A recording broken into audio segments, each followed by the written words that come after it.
Good morning friends. स्वागत है आपका हमारे यूट्यूब चैनल जीएस कैप्सूल में। आई होप आप सभी लोग अच्छे होंगे। फ्रेंड्स, अगर चैनल पर नए हैं तो रेगुलर करंट अफेयर्स और अपडेट्स के लिए चैनल को सब्सक्राइब कर लीजिएगा। इस वीडियो में हम 20 अप्रैल 2024 के करंट अफेयर्स देखेंगे जो भी चर्चा में रहे हैं। अगर वीडियो अच्छा लगे तो प्लीज लाइक कर दीजिएगा। चलिए देखते हैं। तक्षवी वघानी ने 25 मीटर से अधिक की सबसे कम लिम्बो स्केटिंग का नया विश्व रिकॉर्ड बनाकर रिकॉर्ड बुक में अपना नाम दर्ज करा लिया है। तो गिनीज वर्ल्ड रिकॉर्ड इन्होंने बनाया है। लिम्बो स्केटिंग देखिए एक इवेंट होता है जिसमें आप देखेंगे जमीन से बहुत कम हाइट्स पर कुछ इस तरीके की बार लगाई जाती है और उसके नीचे से पूरा आप देखेंगे जमीन से टच होके स्केटिंग करते हुए आपको निकलना होता है। तो टोटल इसकी जो पूरी दूरी थी वो थी आपकी 25 मीटर। 25 मीटर से ज्यादा इन्होंने दूरी कवर की इसी पोजीशन में, और इस पोजीशन में ऐसा कर कर इन्होंने सबसे ज्यादा दूरी तय करने का रिकॉर्ड बना लिया और इनका नाम है तक्षवी वघानी। तो इसको याद रखिएगा। 16वां विश्व भविष्य ऊर्जा शिखर सम्मेलन, यानी इंग्लिश में इसको बोला जाता है वर्ल्ड फ्यूचर एनर्जी समिट, ये अबू धाबी में शुरू हुआ। अबू धाबी किसकी राजधानी है? ये यूनाइटेड अरब एमिरेट्स की राजधानी है, जिसमें वैश्विक नेता, नीति निर्माता और स्थायी ऊर्जा और जलवायु पहल के विशेषज्ञ एक साथ आए हैं। तो इसमें फ्यूचर को लेकर हमारी एनर्जी के क्या पर्सपेक्टिव्स होने चाहिए, हमें ग्रीन हाइड्रोजन को अपनाना चाहिए, इसके अलावा कौन कौन से रिन्यूएबल एनर्जी सोर्सेज या ग्रीन एनर्जी में हमें काम करना चाहिए, उसकी बात इस पूरी समिट में की जाती है। तो अबू धाबी याद रखिएगा, यूएई की राजधानी है। यूएई का एक और शहर अभी फ्लड्स के कारण या बाढ़ के कारण चर्चा में है, वो है दुबई। इसके अलावा बात करें यूएई की अगर करेंसी की, तो यूएई की जो करेंसी है वो है आपकी दिरहम। ठीक है, दिरहम ये इसकी मुद्रा है। आगे चलते हैं। कुछ कल एक रिपोर्ट आई थी एयरपोर्ट से संबंधित, उससे 2 क्वेश्चन आपके बनने की पूरी संभावना है। दोनों मैंने डाले हैं इसमें। GMR Hyderabad international airport limited को स्काई ट्रैक्स द्वारा, तो ये संस्था है जिसने ये रिपोर्ट जारी की है। इसमें सबसे बेस्ट एयरपोर्ट कौन है वो नीचे देखेंगे। फिलहाल भारत के एक एयरपोर्ट को इसमें जो अवार्ड मिला है वो देख लेते हैं। इसके द्वारा भारत और दक्षिण एशिया में सर्वश्रेष्ठ एयरपोर्ट स्टाफ 2024, तो जिसका स्टाफ सबसे ज्यादा ट्रेंड है उसका एक अवार्ड दिया गया है स्काई ट्रैक्स द्वारा जीएमआर हैदराबाद इंटरनेशनल एयरपोर्ट को। यह देखिए कहां पर घोषणा हुई है, वो भी हमारे लिए इंपॉर्टेंट है। पैसेंजर टर्मिनल एक्सपो 2024 हुआ है। कहां पर? आपका जर्मनी का एक शहर है फ्रैंकफर्ट। तो इसको याद रखिए। पैसेंजर टर्मिनल एक्सपो आपसे ये भी पूछ सकता है कि हाल ही में पैसेंजर टर्मिनल एक्सपो 2024 कहां पर हुआ? तो जर्मनी के फ्रैंकफर्ट में। जर्मनी एक वजह से और चर्चा में, देखिए आपने सुना होगा जो गांजा वगैरह होता है, ठीक है, इंग्लिश में इसको कैनाबीस बोलते हैं। ठीक है, कैनाबीस। तो गांजा को लीगलाइज करने वाला, या इसने इसको वैधानिक रूप से, अगर आप 18 साल से ऊपर के हैं जर्मनी में, तो आप 25 ग्राम सूखा कैनाबीज या सूखा ड्राई गांजा अपने पास रख सकते हैं। और ऐसा करने वाला देखिए यूरोप का ये सबसे बड़ा देश बन गया है। अगर आपसे पूछे कि हाल ही में यूरोप का सबसे बड़ा देश कौन बना है जिसने गांजे या कैनाबीज को लीगलाइज कर दिया है 18 साल से ऊपर के बच्चों के लिए, तो वो जर्मनी है। यहां पर आप 25 ग्राम सूखा गांजा रख सकते हैं। इसके अलावा मैरिजुआना जो जिससे ये बनता है, उसके 3 पेड़ों को आप उगा भी सकते हैं, घर में उसकी खेती भी कर सकते हैं। ऐसा रूल इन्होंने निकाला है। आगे चलते हैं। जर्मनी की जो कैपिटल है वो क्या है आपकी? ये है आपकी बर्लिन। बर्लिन कौन सी नदी के किनारे है ये भी पूछता रहता है, तो बर्लिन स्प्री नदी है उसके किनारे स्थित है। आगे देखते हैं। 15 से 18 अप्रैल 2024 तक अपनी उज्बेकिस्तान की यात्रा के दौरान सेना प्रमुख जनरल मनोज पांडे ने उज्बेकिस्तान में एक अत्याधुनिक आईटी प्रयोगशाला का उद्घाटन करके भारत और उज्बेकिस्तान के बीच द्विपक्षीय रक्षा सहयोग में एक महत्वपूर्ण मील का पत्थर चिन्हित किया। तो बेसिकली ये गए क्यों थे? क्योंकि अभी भारत और उज्बेकिस्तान के बीच एक डिफेंस एक्सरसाइज या सैन्य अभ्यास चल रहा था, जो उज्बेकिस्तान के उर्मेज एरिया में खत्म किया गया, और इसका जो नाम था वो था डस्टलिक, और ये इसका 5वां संस्करण था। तो ये नाम आप याद रखिएगा, ये बहुत इंपॉर्टेंट है। इसके अलावा अभी कुछ और एक्सरसाइज हुए हैं, वो भी हमें याद रखने हैं। भारत, मोजाम्बिक, तंजानिया, आईएमटी, ठीक है, आईएमटी ट्राइलेटरल एक्सरसाइज इसको बोला जा रहा है। तो सबसे पहले देखिए आईएमटी के नाम याद रखिएगा। आई मतलब इंडिया, एम मतलब मोजाम्बिक, टी मतलब तंजानिया। तो इसका दूसरा संस्करण अभी आयोजित किया गया। नाकाला एक जगह है मोजाम्बिक। भारत और अमेरिका के बीच सैन्य अभ्यास टाइगर ट्रम्प, ये पूर्वी समुद्री तट पर आयोजित किया गया। भारत और सेशेल्स के बीच सैन्य अभ्यास लामित्य 2024 का 10वां संस्करण आयोजित किया गया सेशेल्स में। भारत और जापान के बीच सैन्य अभ्यास, जिसको धर्मा गार्जियन बोला जाता है, ये इसका 5वां संस्करण था और ये महाजन फील्ड फायरिंग रेंज राजस्थान में हुआ। इसके अलावा एक बहुत इंपॉर्टेंट है जो लास्ट में मैंने डाला है, एक्सरसाइज साडा तंसीक। ये भारत और सऊदी अरेबिया की रॉयल आर्मी के बीच में पहला एक्सरसाइज है जो मैंने ब्रैकेट में लिखा है, तो इसको याद रखिएगा। इंडिया और रॉयल सऊदी फोर्सेस के बीच में, यह भी आपका राजस्थान में ही आयोजित किया गया था। पहला एक्सरसाइज है इसलिए हमारे लिए इंपॉर्टेंट है। आगे चलते हैं। वाइस एडमिरल दिनेश कुमार त्रिपाठी को नौसेना स्टाफ के अगले प्रमुख के रूप में नियुक्त किया गया। तो आर हरि कुमार जी जो है उनका रिटायरमेंट या सुपर एनुएशन अब हो जाएगा। उनकी जगह जो वाइस एडमिरल है वर्तमान में, वो अब एडमिरल बनेंगे दिनेश कुमार त्रिपाठी जी। 19 अप्रैल को वैश्विक समुदाय विश्व लीवर दिवस मनाने के लिए एक साथ आता है। तो विश्व लीवर दिवस आपका कब मनाया जाता है? 19 अप्रैल को, जो लीवर स्वास्थ्य के महत्व पर प्रकाश डालने के लिए समर्पित एक पहल है। थीम हमें इंपॉर्टेंट है, वो याद रखनी है, अपने लीवर को स्वस्थ और रोगमुक्त रखें। ये इस बार की थीम रही। और अभी लीवर से ही संबंधित एक बीमारी है, वो बहुत चर्चा में है, हेपेटाइटिस। तो हेपेटाइटिस से संबंधित एक ग्लोबल हेपेटाइटिस रिपोर्ट जारी की है किसने? WHO ने, जिसमें यह कहा गया है हेपेटाइटिस, मैंने आपको बताया था ABCDE 5 प्रकार के वायरस से ये होता है। ठीक है, पहले तो यह याद रखिए कि ये वायरल डिजीज है, यानी विषाणु से होती है। 5 प्रकार का होता है, जिसमें से A और E बहुत ज्यादा सीरियस नहीं है, लेकिन B और C ये बहुत ज्यादा सीरियस होते हैं दोनों वायरस। इसके बर्डन में या इसके बोझ में भारत सेकंड रैंक पर है, यानी इससे काफी ज्यादा दिक्कतें भारत में होती हैं। फर्स्ट जो रैंक है वायरस B और C में, वो है चाइना की।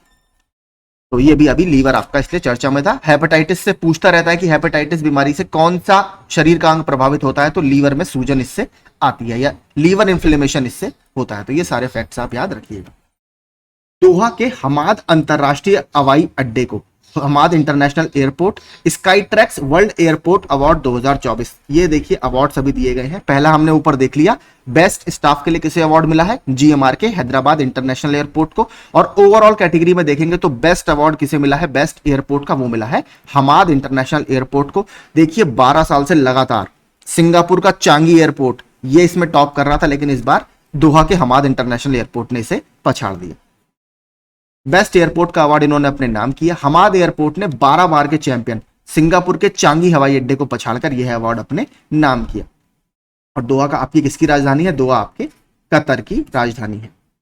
भारत का दिल्ली एयरपोर्ट बेस्ट एयरपोर्ट की लिस्ट में 36वें नंबर पर आया। इसके अलावा अभी एक और 2 से 3 दिन पहले रिपोर्ट आई थी, उसमें दिल्ली के IGI एयरपोर्ट को 10वां सबसे बिजीएस्ट एयरपोर्ट बताया गया था। ठीक है, ये रिपोर्ट आई थी कि सबसे बिजी एयरपोर्ट कौन है, उससे संबंधित रिपोर्ट थी। इसमें जो टॉप किया था वो हार्टफील्ड जैक्सन इंटरनेशनल एयरपोर्ट है, अटलांटा, कहां पर? USA में। ठीक है, फिर बता देता हूं, ये वाली रिपोर्ट अलग है, ये स्काई ट्रैक्स के बेस्ट एयरपोर्ट की रिपोर्ट है। वो रिपोर्ट दूसरी थी, उसमें यह बताया गया था कि दुनिया के ट्रैफिक के हिसाब से सबसे बिजी एयरपोर्ट कौन से हैं। तो उसमें भारत के IGI को 10वां स्थान मिला था, इसमें 36वां मिला है। उसमें सबसे बिजी एयरपोर्ट का दर्जा दुनिया के वो दिया गया था हार्टफील्ड जैक्सन अटलांटा एयरपोर्ट, जो कि USA में है। मुंबई इंडियंस के सलामी बल्लेबाज Rohit Sharma Indian Premier League के इतिहास में 250 मैच खेलने वाले दूसरे खिलाड़ी बन गए हैं। इन्होंने IPL में 250 मैच खेले हैं। इससे पहले केवल महेंद्र सिंह धोनी ने 250 मैच खेलने का कारनामा किया था, लेकिन अभी हाल ही में तीसरे इंसान भी बन जाएंगे दिनेश कार्तिक। दिनेश कार्तिक जैसे ही अपना अगला मैच खेलेंगे, रॉयल चैलेंजर्स बेंगलोर से ये खेलते हैं, तो उसका जैसे ही अगला मैच होगा, जो कि आज ही है, ठीक है, तो ये भी 250 मैच खेलने वाले प्लेयर बन जाएंगे। तो आप मान के चलिए 3 प्लेयर हैं अभी तक जिन्होंने 250 मैच खेले हैं IPL में, रोहित शर्मा, महेंद्र सिंह धोनी और दिनेश कार्तिक की। आगे चलते हैं। ये न्यूज देखिए बहुत इंपॉर्टेंट है। वेदांता समूह की एक कंपनी है हिंदुस्तान जिंक, ये वैश्विक स्तर पर चांदी की तीसरी सबसे बड़ी प्रोड्यूसर बन गई है। देखिए कंपनी की बात हो रही है, ग्लोबल लेवल पर चांदी की तीसरी सबसे बड़ी प्रोड्यूसर बनी है हिंदुस्तान जिंक। पिछले साल कंपनी का चांदी प्रोडक्शन में ये 4th रैंक पर थी, इस बार टॉप 3 में ये आ गई है। ग्लोबल लेवल पर देखिए अगर बात करें तो ग्लोबल लेवल पर जो सबसे ज्यादा प्रोड्यूसिंग कंट्री है सिल्वर की, चांदी सबसे ज्यादा बनाता है मैक्सिको, 2nd रैंक है चाइना की और तीसरी रैंक है आपकी पेरू की। तो देखिए चाइना में एक माइन है पेनास्क्विटो माइन, ये याद रखिएगा, ये पूछ चुका है एग्जाम में। पेनास्क्विटो माइन कहां पर स्थित है? तो ये मैक्सिको में स्थित है। मैक्सिको का जैसे हमारे यहाँ राज्य होते हैं, ऐसे ही मैक्सिको में एरियाज होते हैं, तो ये ज़काटेकास एरिया है मैक्सिको में, वहां पर है। इसके साथ साथ एक और बहुत फेमस है चिहुआहुआ, ये तो सबने सुनी ही होगी। तो चिहुआहुआ वाला जो क्षेत्र है, चिहुआहुआ का स्टेट है सदर्न रीजन में, इसके यहां पर भी आपकी सिल्वर की माइनिंग होती है। तो ये सारी चीजें आप याद रखिएगा। और बात करें अगर सिल्वर की या चांदी की, तो चांदी कौन से अयस्क से निकलता है, इसका कच्चा माल क्या होता है, वो होता है आपका अर्जेंटाइट। ये याद रखिएगा, ये भी बहुत इंपॉर्टेंट है, पूछ लेता है कि चांदी किससे प्राप्त होती है, तो अर्जेंटाइट है, जिससे आपका रिफाइन कर या प्रोसेस कर चांदी को बनाया जाता है। तो 3 कंट्री टॉप की याद रखिएगा, मैक्सिको, चाइना, पेरू। मैक्सिको में माइन है, खदान है पेनास्क्यूटो माइन, जो कि ज़काटेकास एरिया में स्थित है, और चिहुआहुआ। नीचे आप देख भी लेंगे, मैंने डाली है, ये यूनाइटेड स्टेट्स का बॉर्डर है। ठीक है, एक बार पूछ लिया था कि अमेरिका और मैक्सिको के बीच का बॉर्डर कौन सी नदी बनाती है, तो नदी का नाम है रियो ग्रैंडे रिवर। इधर आपका ये जो है ये मैक्सिको की खाड़ी है, या मैक्सिकन गल्फ आप लिख लीजिए, मैक्सिकन गल्फ, वैसे तो गल्फ ऑफ मैक्सिको बोलते हैं। ये है आपका मैक्सिको, मैक्सिको सिटी इसकी राजधानी है। यहां पर आपकी पेनास्क्यूटो माइन स्थित है। इस तरफ आप देखेंगे तो यहां पर है आपका चिहुआहुआ, ये भी बहुत फेमस है। आगे चलते हैं। हाल ही में 375, ये एक अंतरिक्ष मिशन है, $1 बिलियन के समझौते के तहत, माफ कीजिए ये वाला नहीं है, ये मिसाइल का समझौता है। समझौते के तहत भारत ने दक्षिणी पूर्वी एशियाई देश फिलीपींस को ब्रह्मोस सुपरसोनिक क्रूज मिसाइलों के पहले बैच की आपूर्ति की। तो ब्रह्मोस मिसाइल आपको पता है एक सुपरसोनिक मिसाइल है, जिसकी स्पीड 2.8 मैक है। तो मैक जो स्पीड होती है, ये बहुत हाई वेलोसिटी के लिए यूज किया जाता है। इसका फॉर्मूला होता है m = v/c। ठीक है, सी यहां पर वेलोसिटी ऑफ साउंड होता है, यानी एक तरह से ये बताता है कि जो मिसाइल की गति है वो ध्वनि की गति से कितनी तेज है। तो यहां पर अगर हम देखेंगे तो ये अगर 2.8 मैक है, ठीक है, तो इंटू सी आप कर दीजिए, मतलब ये ध्वनि की गति से 2.8 गुना या लगभग 2.5 गुना तेज है। तो ये इतना जरूरी हमारे लिए है नहीं, मैंने बस बता दिया कि इसकी जो गति होती है वो ध्वनि से लगभग 2.8 गुना तेज होती है। भारत और किसका इनिशिएटिव है, इंडिया प्लस रशिया, इन दोनों ने मिलकर ये डेवलप की है। रेंज कितनी है इसकी, 290 किलोमीटर की इसकी रेंज होती है। भारत की नदियां और रूस की नदी, दोनों नदियों को मिलाकर यह नाम रखा गया है। भारत की ब्रह्मपुत्र नदी और रूस की एक नदी है मोस्कवा, तो ब्रह्मोस, इन दोनों को मिलाकर इसका नाम रखा गया है। और ये डील जो थी 2022 में की गई थी। तो आपसे पूछ सकता है कि हाल ही में किस दक्षिणी पूर्वी एशियाई देश को भारत ने ब्रह्मोस मिसाइल सप्लाई की है, तो वो की है फिलीपींस को। फिलीपींस की अगर राजधानी की बात करें तो फिलीपींस की राजधानी क्या है, मनीला।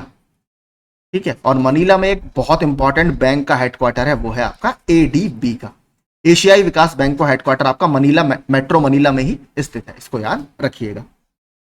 इसके अलावा भी एक थोड़ा सा फिलीपींस और चर्चा में था, जो अमेरिका है प्लस ऑस्ट्रेलिया प्लस जापान।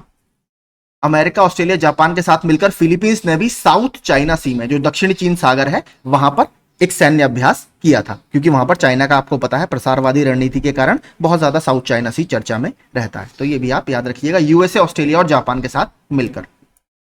भीषण सूखे की स्थिति और भीषण गर्मी के कारण लक्ष्मण तीर्थ नदी अब पूरी तरीके से सूख गई है। देखिए नदी क्यों इंपॉर्टेंट है, क्योंकि ये कावेरी जो नदी है आपकी दक्षिण की, उसकी एक सहायक नदी है। और सहायक नदियां देखिए साउथ इंडिया की जितनी भी नदियां हैं, 3 तो बहुत इंपॉर्टेंट है।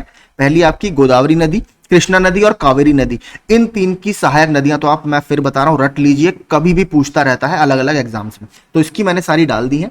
यह कर्नाटक में कावेरी नदी की एक सहायक नदी है। यह कृष्णराज सागर झील में कावेरी नदी से मिल जाती है। तो बात करते हैं कावेरी नदी के बारे में। कावेरी नदी आपका वेस्टर्न घाट या पश्चिमी घाट में ताल कावेरी है या कावेरी ताल है, वहां से यह निकलती है, ब्रह्मगिरी की पहाड़ियों में स्थित है ये। तो कर्नाटक के कोडागु जिले के चेरंगला गांव के पास ब्रह्मगिरी, वही जो मैंने बताया ब्रह्मगिरी की पहाड़ियां, ब्रह्मगिरी पर्वत की श्रृंखला पर ताल कावेरी में 1341 मीटर की ऊंचाई से यह निकलती है, और यह आपके बंगाल की खाड़ी में जाकर गिरती है और डेल्टा भी बनाती है। बाएं किनारे की प्रमुख सहायक नदियां, मान लीजिए नदी इस तरीके से चल रही है, तो लेफ्ट बैंक ट्रिब्यूटरी और राइट बैंक, यानी जो बाएं हाथ की तरफ से मिलती हैं और दाएं हाथ की तरफ से मिलती हैं, इस तरीके से पढ़ा जाता है इसको, या सहायक नदियों को इस तरीके से क्लासिफाई किया जाता है। तो बाएं किनारे की नदियां हैं हरंगी, हेमवती, शिमशा और अर्कावती। अगर बात करें जो लक्ष्मण तीर्थ नदी है, ये इसके दाएं हाथ की तरफ की सहायक नदी है। तो लक्ष्मण तीर्थ, कबानी, सुवर्णवती, भवानी, नोइल और अमरावती। तो ये सारी प्लीज आप याद रखिएगा, इसीलिए मैंने डाली। ठीक है, तो कावेरी नदी की सहायक नदी लक्ष्मण तीर्थ अभी चर्चा में है। आगे चलते हैं। माउंट रुआंग में हाल ही में विस्फोट हुआ, जो कि एक ज्वालामुखी है आपका, इसमें जिससे आसमान में 1 मील ऊपर तक राख का बादल फैल गया। तो काफी ज्यादा खतरनाक ये विस्फोट था, और क्योंकि एक स्ट्रेटो वॉल्केनो है, ठीक है, स्ट्रेटो वॉल्केनो है, इसीलिए इसमें जो धमाके होते हैं वो काफी ज्यादा तेज आवाज के साथ होते हैं, और ये अपने आप को भी डैमेज कर लेता है कभी कभी इस प्रक्रिया के दौरान। माउंट रुआंग के बारे में देखते हैं आखिर ये है कहां। तो ये इंडोनेशिया के उत्तरी सुलावेसी प्रांत में स्थित एक स्ट्रेटो वॉल्केनो है, जो मैंने आपको बताया। इसका शिखर समुद्र तल से 10,932 फीट ऊपर है, जिसमें एक काल्डेरा है जो लगभग 2 मील तक चौड़ा है। यहां पर आप देख सकते हैं बहुत जबरदस्त इस बार इसमें विस्फोट हुआ है। तो देखिए होता क्या है, जो मोस्टली स्ट्रेटो वॉल्केनो होते हैं, मान लीजिए ये 2 प्लेट्स हैं, ठीक है, प्लेट 1 है, प्लेट 2 है, जिनको टेक्टोनिक प्लेट्स आप बोलते हैं। आपको पता है टेक्टोनिक प्लेट लगातार मूवमेंट में रहती हैं अर्थ के ऊपर। तो जब ये दोनों टकराती हैं तो जिसकी डेंसिटी ज्यादा होती है या जिसका घनत्व ज्यादा होता है वो ऊपर रहता है, और जो जिसका घनत्व कम होता है वो आपका नीचे चला जाता है। तो यहां पर ही आपका जो है स्ट्रेटो वॉल्केनो ज्यादातर मौजूद होते हैं, और इसीलिए सबडक्शन जोन के ऊपर होने के कारण यहां पर जो विस्फोट है काफी ज्यादा घातक होते हैं। इसके अलावा अगर बात करें, विस्फोट के कारण इनके ऊपर का कुछ हिस्सा कभी कभी टूट जाता है, जिसके कारण ज्वालामुखी के ऊपर एक गड्ढा जैसा या क्रेटर बोलते हैं इसको, ठीक है, ये क्रेटर या गड्ढा बन जाता है, जिसे आप यहां पर कैल्डेरा भी पढ़ सकते हैं, जिसमें कभी कभी पानी भी भर जाता है। इसके अलावा मैंने आपको 2 ज्वालामुखी और पढ़ा चुका हूं मैं। एक है आपका माउंट एटना, ठीक है, माउंट एटना कहां पर है, ये आपका इटली में स्थित है। इस बार इसमें भी हाल ही में विस्फोट हुआ, जिसके कारण यहां पर धुएं के छल्ले निकल रहे थे इस वॉल्केनो के ऊपर से, इसलिए चर्चा में था।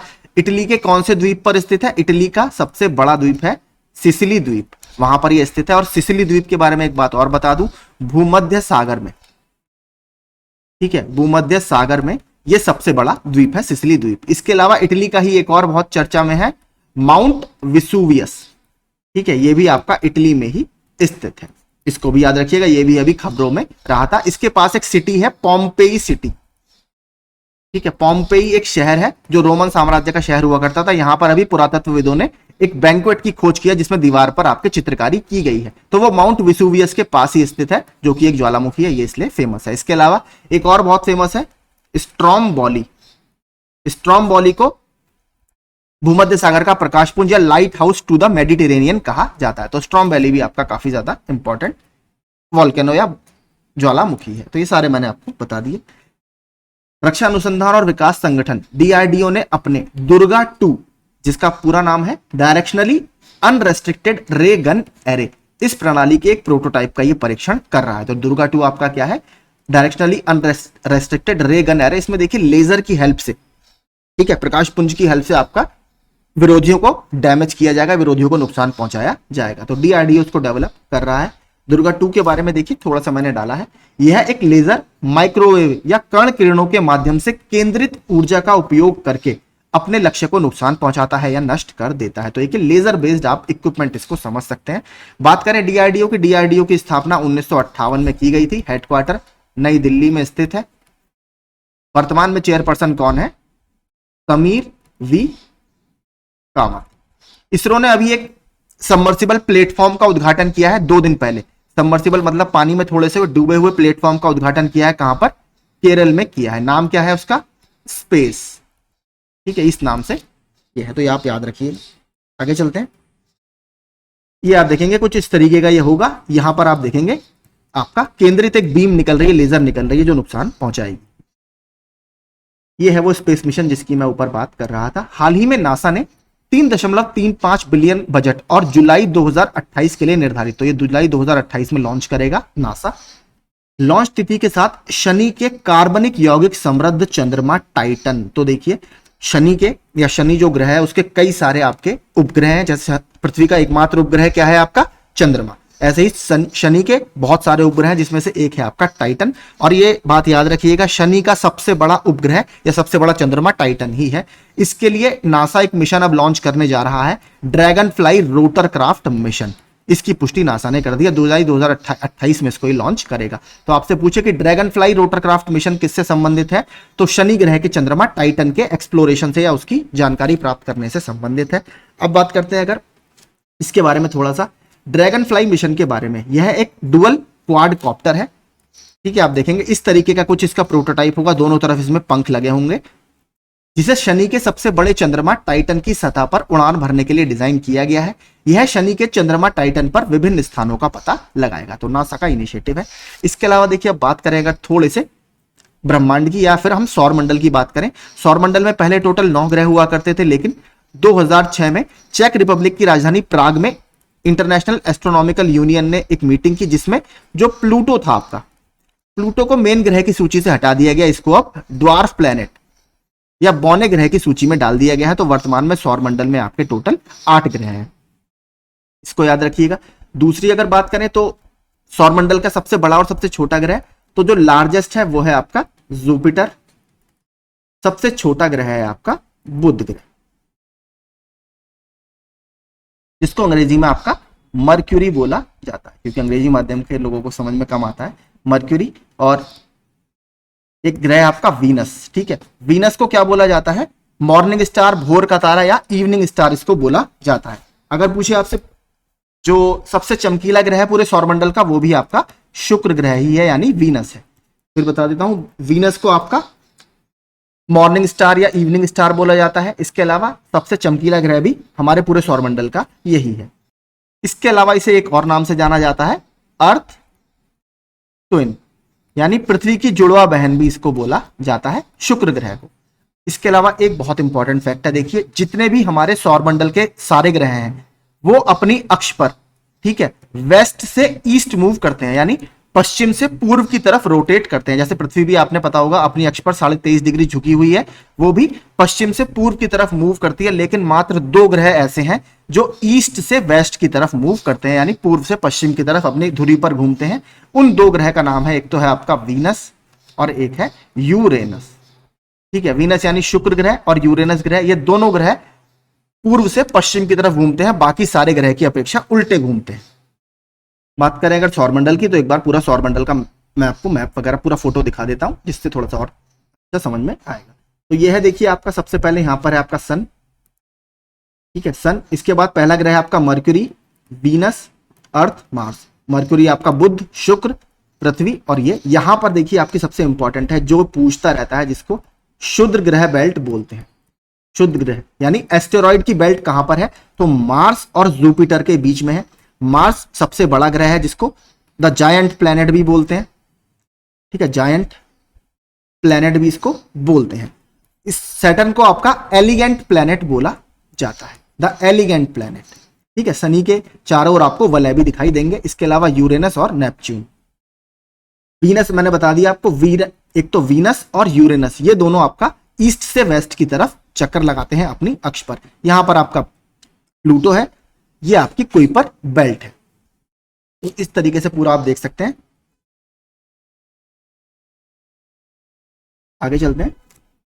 इसके अलावा हाँ, एक थोड़ा सा और अभी चर्चा में था, एक ग्रह का चंद्रमा है कैलिस्टो, ठीक है। तो कैलिस्टो अभी न्यूज में था पिछले महीने। ये जुपिटर ग्रह का चंद्रमा है, जैसे आपका टाइटन शनि ग्रह का है, इसी तरह कैलिस्टो जुपिटर ग्रह का चंद्रमा है। इसके अलावा माउंट एवरेस्ट से भी ऊंचे एक ज्वालामुखी की खोज की गई है दूसरे ग्रह पर, वो है आपका मार्स। मार्स ग्रह पर नॉक्टिस, ठीक है, नॉक्टिस नामक ज्वालामुखी की खोज की गई है, जो हाइट में माउंट एवरेस्ट से भी ऊंचा है। तो ये भी आप याद रखिएगा। भारतीय विज्ञान संस्थान यानी इंडियन इंस्टीट्यूट ऑफ साइंस, जो कि बेंगलुरु में स्थित है, इन्होंने एक मिशन लॉन्च किया है, या इनिशिएटिव पहल लॉन्च की है, लॉन्गेविटी इंडिया इनिशिएटिव, जो एक बड़े पैमाने की परियोजना है, जिसका उद्देश्य भारत में उम्र बढ़ने पर शोध को बढ़ावा देना है। मतलब उम्र नहीं होगा यहाँ पर, यह टाइम होगा कि समय के साथ साथ कैसे हम रिसर्च को आगे बढ़ा सकते हैं। तो याद रखिएगा, longevity India mission IISc Bangalore ने लॉन्च किया है।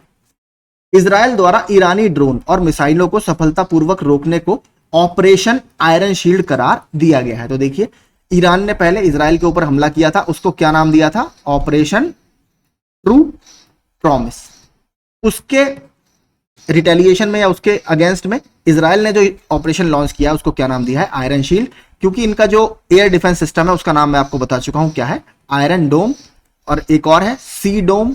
इसके अलावा एक और है इनका एरो, जो नीचे आप पढ़ेंगे। इसकी रक्षा में एरो 2, एरो 3, डेविड स्लिंग और आयरन डोम सिस्टम शामिल है। तो ये सारे आपके इजराइल के एयर डिफेंस सिस्टम है। आईआईटी मद्रास ने स्वास्थ्य देखभाल की पहुंच बढ़ाने के लिए भारत की पहली मोबाइल मेडिकल डिवाइस कैलिब्रेशन सुविधा लॉन्च की। तो देखिए मोबाइल मेडिकल डिवाइस, यहाँ पे फोन वाला मोबाइल नहीं है, मोबाइल मतलब जो चलने वाली है। मान लीजिए जैसे वैन वगैरह होती हैं, तो होता क्या है, जितनी भी आपकी मेडिकल डिवाइस होती है आपको पता है, जैसे मान लीजिए आपको कोई टेस्ट कराना है, अगर मेडिकल डिवाइस आपकी कैलिब्रेट नहीं होगी या एक्यूरेट नहीं होगी तो आपके जो टेस्ट के रिजल्ट हैं वो खराब आते हैं। तो ये पहली मोबाइल मतलब एक से दूसरी जगह जा सकती है जो मेडिकल डिवाइस को कैलिब्रेट करेगी यानी सही करेगी, ताकि आपके जो रिजल्ट है, परिणाम है, वो बिल्कुल टेस्ट के सही आए। तो इस तरह के भारत की ये पहली मोबाइल मेडिकल डिवाइस कैलिब्रेशन सुविधा है, आईआईटी मद्रास ने लॉन्च की है। यह पहल सार्वभौमिक स्वास्थ्य देखभाल के लक्ष्य के साथ संयुक्त राष्ट्रीय एसडीजी 3 के अनुरूप है। तो आपको पता है संयुक्त राष्ट्र के सस्टेनेबल डेवलपमेंट गोल है, टोटल इनकी संख्या 17 है। ठीक है, 17 में जो तीसरा आपका गोल है वो आपका हेल्थ एंड वेलबींग यानी अच्छे स्वास्थ्य से संबंधित है। मैंने सारे के सारे गोल नीचे डाले हैं, तो यहां पर आप पढ़ेंगे गुड हेल्थ एंड वेलबींग, ये इसका तीसरा गोल है। तो ये जो हमने मेडिकल वैन या मेडिकल एक डिवाइस कैलिब्रेशन सुविधा लॉन्च की है वो कहीं ना कहीं स्वास्थ्य की जो एक परिकल्पना है उसको मजबूत करेगा। और टोटल मैंने आपको बताया 17 गोल हैं, 2015 में ये लॉन्च हुए थे, 2030 तक ये है। इसको एजेंडा 2030 भी बोला जाता है क्योंकि 2030 तक हमें इन लक्ष्यों की प्राप्ति करनी है। ये सारे आप जरूर पढ़ लीजिएगा। क्लाइमेट एक्शन तो याद कर लीजिए, ये मैचिंग में भी पूछ चुका है। ठीक है, यूपीपीसीएस में आ चुका है, एसडीजी 1, एसडीजी 5, इस तरीके से मैचिंग में ये पूछ लेता है कि कौन सा किससे संबंधित है, तो इसको आप याद कर लीजिएगा। तीसरा मैंने बता दिया हेल्थ से संबंधित है।